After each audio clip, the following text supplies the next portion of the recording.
Bonjour à toutes et à tous. Santé des femmes, mieux prévenir pour mieux soigner. Eh bien, c'est le thème de cette table ronde avec nos deux invités pour en parler. Florence Herry, infirmière et cofondatrice de Libéraux, et Jérémy Séché, directeur général adjoint stratégie, transformation, coopération et risque à la MGEN. Bonjour à tous les deux et bienvenue Bonjour. sur le plateau de la French Care. Alors, pourquoi parler spécifiquement de la santé des femmes? De quelle maladie finalement parle-t-on? En quoi est-ce un enjeu d'accès aux soins, de santé publique, d'organisation collective? Comment agir aussi en amont par la prévention et le dépistage? Comment toucher le plus grand nombre? Beaucoup de questions. Jérémy Séché, je me tourne vers vous pour commencer. Pourquoi est-ce qu'on parle spécifiquement de santé des femmes? Qu'est-ce que ça dit finalement de notre système de santé qu'on soit obligé de préciser? Écoutez, on parle effectivement beaucoup aujourd'hui de ces sujets d'inégalité femmes-hommes avec un prisme au travers de la santé. Et c'est vrai pour MGEN, en fait, ça s'inscrit dans une histoire qui n'est pas simplement l'histoire contemporaine, mais ça remonte aux années 60. Vous savez que MGEN, on est un assureur mutualiste, donc avec un vrai engagement sur les sujets de société. Et dès les années 60, MGEN militait pour l'accès à la santé pour les femmes, alors sur des sujets d'accouchement sans douleur, sur des sujets de consultation d'orthogénie, de remboursement de l'orthogénie avant la légalisation Orthogénie, précisons. l'avortement, donc avant la légalisation de l'IVG. Et donc, depuis cette période, nous avons eu vraiment différentes séquences d'engagement, voire des combats, qui nous amènent à la période actuelle. Et c'est vrai que le sujet de la santé des femmes, c'est un sujet qui est au cœur de nos orientations stratégiques. On va avoir l'occasion peut-être d'expliciter ce que nous mettons derrière. Mais derrière ce sujet de l'engagement, il y a aussi une rationalité business qui est très concrète, très pragmatique. MGEN est l'assureur mutualiste des agents du service public. Et aujourd'hui, je le dis souvent, 70%, parfois 80% de nos adhérents sont des adhérentes.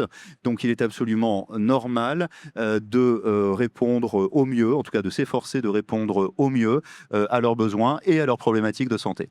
Alors, vous avez chacun une expérience et un regard terrain. Vous, Florence Herry, pardon. Vous avez donc ce regard d'infirmière, cette expérience d'infirmière, et puis vous avez aussi créé Libéraux. Un mot sur Libéraux, et puis de la même manière finalement que pour la MGEN, pourquoi on parle de santé des femmes, et puis qu'est-ce que vous voyez émerger comme besoin sur le terrain?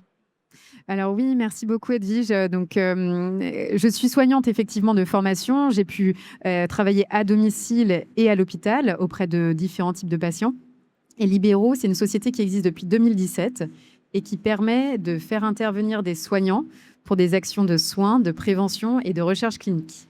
Et dans la prévention, ce que l'on met... Peut-être éloigner votre portable qui résonne peut-être. Ah, je pense pas. C'est une hypothèse, mais je ne sais pas. Ce que l'on met en place dans le cadre de la prévention, ce sont des actions sur site, donc en entreprise, au sein de collectivités, au plus près des populations, avec des professionnels de santé de notre réseau, qui sont des infirmiers, des kinés et des sages-femmes, sur une vingtaine de thématiques. Et sur la santé des femmes, concrètement, ce qu'on a pu bien évidemment identifier, souvent on parle des maladies, mais finalement la santé des femmes, c'est pas uniquement des pathologies. On peut parler de la puberté, de la maternité, par exemple, la ménopause. Ce ne sont pas des maladies en soi, ce sont des moments de vie, mais qui sont spécifiques à la femme. Donc ça, c'est déjà un premier point. Ensuite, et bien évidemment, nous avons des maladies spécifiques aux femmes, qui sont l'endométriose, le syndrome des ovaires polykystiques, tout ce qui est le cancer du sein. C'est quand même beaucoup plus féminin que masculin. Forcément, dans ces cas-là, il faut un adressage beaucoup plus spécifique et un traitement, bien évidemment, plus adapté. Donc, dans ces cas-là, c'est pour ça que c'est intéressant de pouvoir accompagner de fait ces femmes dans le cadre de tous les moments de vie, que ce soit de la naissance jusqu'à la ménopause. Avec aussi parfois des maladies qui ont des symptômes particuliers pour la femme, et je pense aux maladies cardiovasculaires, où là on a des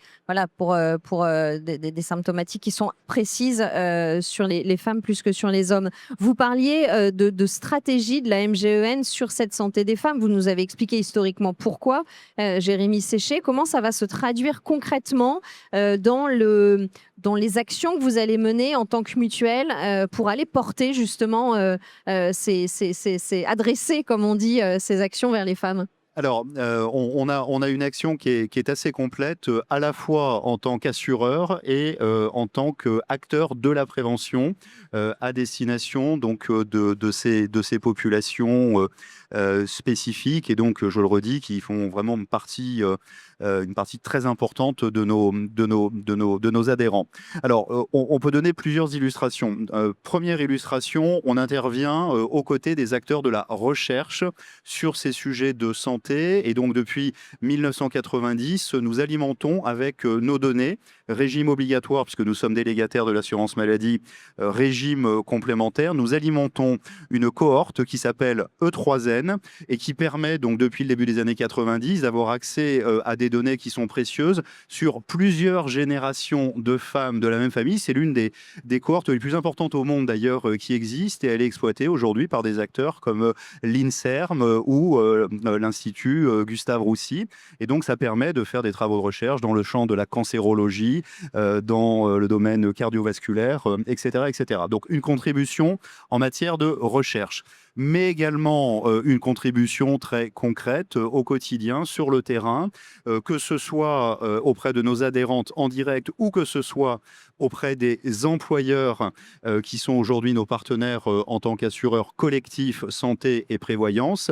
Et donc là, pour donner quelques chiffres et 2 exemples concrets, la prévention chez MGEN, c'est environ 200 000 personnes qui sont touchées par une action de prévention et 20 000 personnes par an qui bénéficient d'une action spécifique de prévention dans les fonctions publiques d'État et fonctions publiques hospitalières. Vous appliquez le ratio des 70%, vous voyez l'impact sur la population féminine. Alors, pour être encore plus concret et vous donner un exemple, vous évoquiez le cas de l'endométriose, donc 10% de la population féminine en moyenne concernée par l'endométriose, rapportée aux 70% de nos adhérentes. On s'est dit que c'était extrêmement important de se mobiliser sur ce sujet en 2022.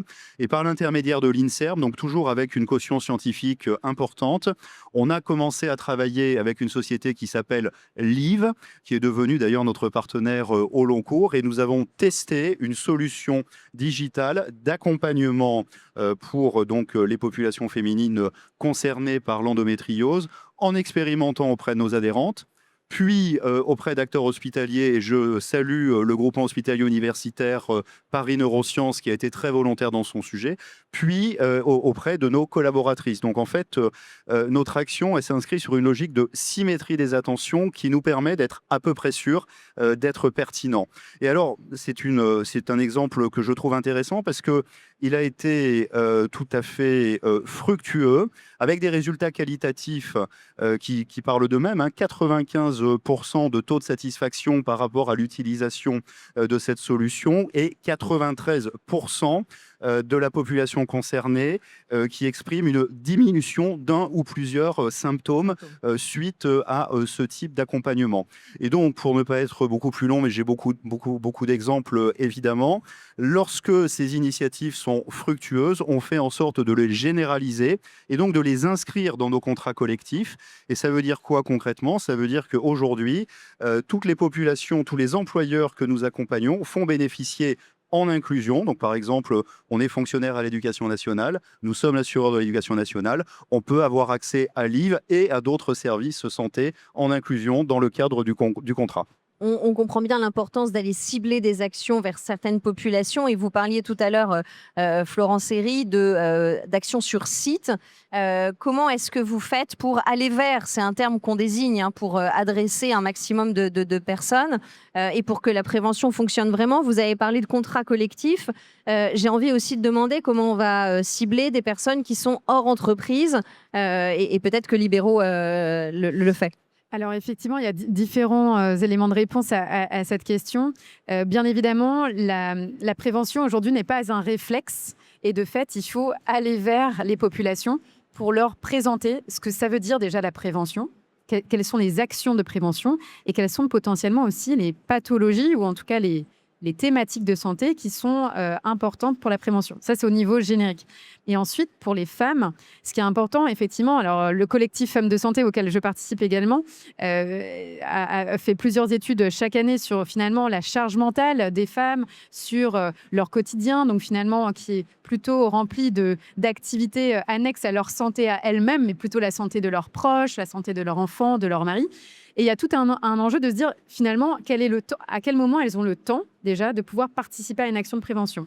Ensuite, effectivement, vous l'avez dit, il y a des femmes qui ne sont pas aujourd'hui salariées ou qui, par effectivement tout un enjeu familial, peuvent garder des enfants finalement potentiellement ou être dans une situation invalidante comme ça peut l'être et ne peuvent pas bénéficier d'actions de prévention en entreprise. Et c'est pour ça que les collectivités et les associations qui sont sur les territoires sont les plus proches, en tout cas pour accéder.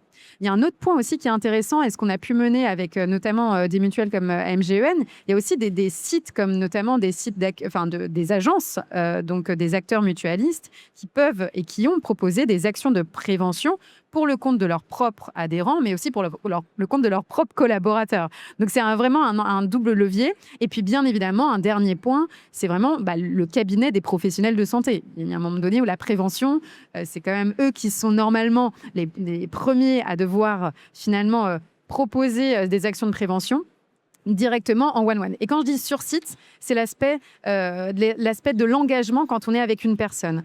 Alors, bien évidemment, le digital est quelque chose d'incroyable parce qu'il permet de diffuser de manière massive, mais le phygital, donc l'aspect avec une présence, est à tout moment nécessaire. Enfin, dans tous les cas, est nécessaire, puisqu'il y aura soit une orientation qui va être faite pour aller voir un spécialiste, par exemple, dans le cas d'une solution digitale en amont, ou soit dans le cadre d'un échange, déjà un entretien individuel avec une sage-femme que l'on met notamment en place en entreprise. Là, on voit directement s'il y a une problématique avec un adressage encore plus immédiat. Je me permets de réagir effectivement pour dire que je souscris à 200% à ce qui vient d'être dit.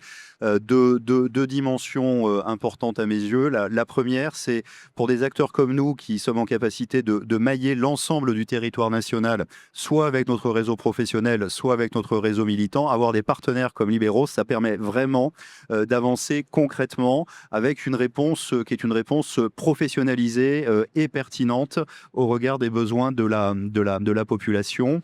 Et je pense que c'est vraiment quelque chose de précieux de s'engager dans ces logiques partenariales au plus près des populations dans les territoires. Et parmi tous les acteurs que vous avez cités tous les deux et ces coopérations, vous parliez du rôle clé d'un de ces acteurs qui sont les sages-femmes. Et j'aimerais qu'on insiste dessus. Hors maternité d'ailleurs, c'est important de le préciser. Alors effectivement, les sages-femmes qui sont d'ailleurs aujourd'hui une profession médicalisée depuis quelques années.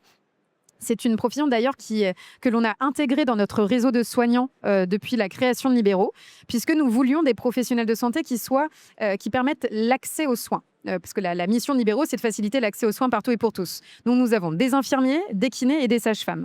Ce sont les seuls acteurs encore qui se déplacent. Parce que c'est vrai, quand on se projette sur les autres professionnels de santé, qui sont clés, les pharmaciens, les médecins, ce sont des professionnels de santé qui sont dans leur propre cabinet. Et donc, le fait qu'ils se déplacent peut mailler effectivement l'accès aux soins. Sur les sages-femmes, effectivement, ce sont des professionnels de santé qui... au final, en fait, dans l'esprit de la population, c'est la maïeutique, c'est tout ce qui est en lien avec l'accouchement. Mais en fait, depuis, encore une fois, de très nombreuses années, les sages-femmes peuvent agir de la puberté jusqu'à la ménopause, en prescrivant notamment des contraceptifs, tout ce qui est contraception, en accompagnant la femme en pré- et post-partum sur toutes les thématiques, que ce soit aussi la santé mentale. Donc, il y a vraiment différents éléments. Et tout ce qui va être bien évidemment prévention, cancer du sein, cancer de l'utérus, ce sont des thématiques qui sont aujourd'hui traitées par les sages-femmes. Et pourquoi aussi elles sont importantes? C'est qu'aujourd'hui, elles sont assez nombreuses et plus nombreuses que des gynécologues. Et de fait, quand on parle santé des femmes, si on veut pouvoir mailler au niveau national, c'est important d'avoir ces professionnels de santé. Vous avez parlé de la santé mentale et c'est un axe, je pense, sur lequel il faut insister et que vous traitez très probablement à la MGEN. Ah, oui, oui, alors c'est l'une des dimensions sur lesquelles nous travaillons de manière évidemment prioritaire parce que les besoins sont là dans un certain nombre d'écosystèmes, dans un certain nombre d'organisations. On peut citer une initiative que nous avons prise avec un partenaire qui s'appelle Mindday qui propose des TCC, des thérapies cognitivo-comportementales pour donc contribuer au mieux-être psychologique. Et donc, cette expérimentation, elle amène des résultats très intéressants. Alors, ils ne sont pas encore officiellement dévoilés, donc je vais faire juste un petit peu de teasing. Mais le premier résultat intéressant, c'est que 80% de la population qui s'est engagée sur la base du volontariat dans cette expérimentation est une population féminine parmi nos adhérents, donc en l'occurrence nos adhérentes. Et donc, le chiffre est explicite en lui-même. Et d'ores et déjà, les résultats sont très bons. Alors là, c'est essentiellement du digital, même si je suis d'accord que le figital est quand même la clé de la réussite à chaque fois que c'est possible à l'échelle d'un territoire. Dans un certain nombre de situations, le digital nous permet quand même vraiment, véritablement d'avancer. Et donc, cette expérimentation, par exemple, c'est pour les personnes ayant suivi la TCC, qui par hypothèse est une prise en charge à durée déterminée, qui n'a pas vocation à s'inscrire dans la durée, c'est une amélioration des symptômes de l'ordre de 30% par rapport à la période avant la prise en charge ou l'accompagnement. Donc, ce sujet de la santé mentale, il est absolument clé. D'ailleurs, nous avons mené une enquête avec le cabinet Asterès dont on a dévoilé tout à l'heure les premiers résultats. On voit que aujourd'hui, lorsque l'on investit 1 euro dans la prévention quand on est une entreprise, on peut avoir un retour sur investissement de quasiment 7 euros en agissant sur ces facteurs psychiques ou psychologiques en milieu professionnel.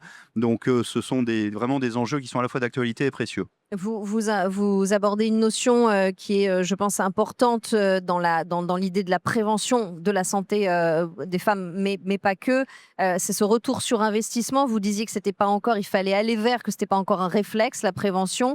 Il y a cette idée aussi d'investir et voilà, de comment voir s'il y a un retour sur investissement rapide, souvent pas. Comment est-ce que cette notion, vous l'intégrez aussi, vous, dans vos actions ou pas? Alors aujourd'hui, c'est vrai que la majorité de nos partenaires clients sont soit des entreprises, soit des acteurs mutualistes qui veulent s'engager dans la prévention, soit directement auprès de leurs collaborateurs, collaboratrices aussi, ou soit auprès de leurs adhérents et propres collaborateurs. Et ça, c'est important de le soutenir, de montrer que finalement, aujourd'hui, la prévention, elle est portée essentiellement par ces acteurs. Et grâce aux chiffres clés justement qui sont collectés, et nous d'ailleurs on en a beaucoup également sur les maladies cardiovasculaires qui sont la première cause de mortalité des femmes, typiquement avec l'évaluation du score qui est donc un dispositif qui détermine le risque de développer une maladie cardiovasculaire dans les 10 prochaines années. Nous avons détecté par exemple plus de 1200 AVC dans le cadre de l'ensemble de nos campagnes de prévention. Et de fait, c'était en entreprise, c'est dans le lieu. Donc, en fait, on se rend compte que finalement, l'investissement aujourd'hui qui est fait par les entreprises et les mutuelles est essentiel à l'identification des risques qui ne seraient peut-être pas faits par, malheureusement, même si les campagnes de prévention massive en France existent, parfois, le fait que ça soit porté par une entreprise, c'est clé. Donc, je soutiens cet investissement qui est fait, mais il est vrai que notamment Mon Bilan Prévention, qui est un dispositif porté par l'assurance maladie, qui n'est pas encore disponible finalement partout, dans tous les lieux de vie, qui est essentiellement porté normalement par les professionnels de santé, n'est pas encore quelque chose de très développé. Et du coup, forcément, les professionnels, les patients, les personnes, les Français, finalement, accèdent à la prévention, au final, grâce à leur mutuelle ou grâce à leur employeur. Et finalement, pour avoir le mot de la fin, puisqu'on approche de la conclusion, s'il y avait une priorité à donner, un axe stratégique pour la prévention dans la santé de la femme, ce serait quoi ?